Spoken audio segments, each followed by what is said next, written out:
Prayer, The Art of Believing by Neville Goddard, Chapter 7, The Greatest Prayer. Imagination is the beginning of creation. You imagine what you desire, and then you believe it to be true. Every dream could be realized by those self-disciplined enough to believe it. People are what you choose to make them. A man is according to the manner in which you look at him. You must look at him with different eyes before you will objectively change. Two men looked from prison bars. One saw the mud and the other saw the stars. Centuries ago, Isaiah asked the question, "Who is blind but my servant, or deaf as my messenger that I send? Who is blind as he that is perfect, as blind as the Lord's servant?"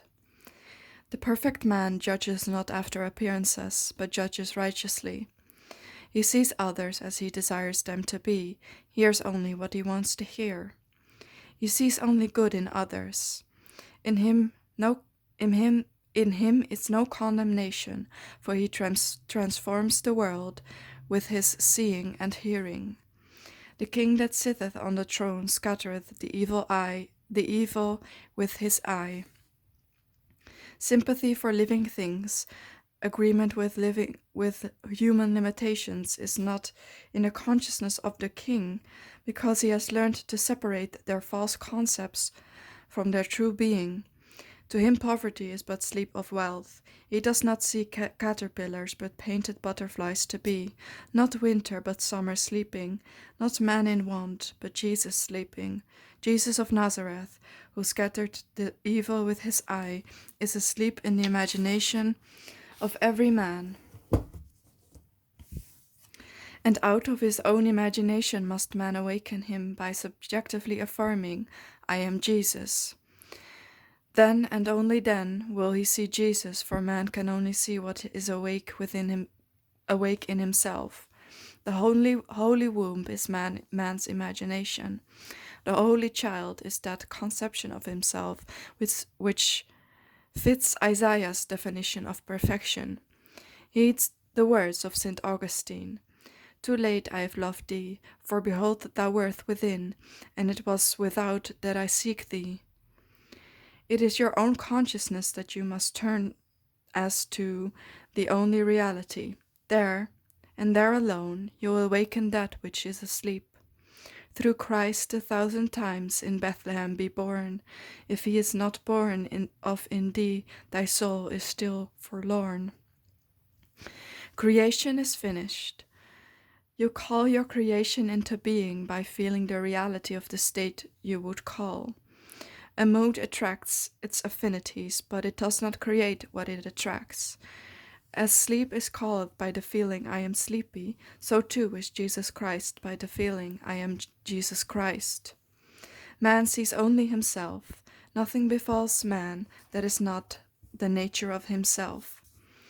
People emerge out of the mass betraying their close affinity to your moods as they are engendered.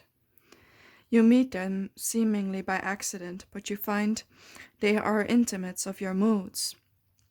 Because your moods continually externalize themselves, you could prophesy from your moods that you, without search, would soon meet certain characters and encounter certain conditions. Therefore, call the perfect one into being by living in the feeling "I am Christ," for Christ is the only concept of self through which can be seen the unveiled realities of eternity. Our behavior is so influenced by our subconscious assumption respecting our own social and intellectual rank that of the one we are addressing.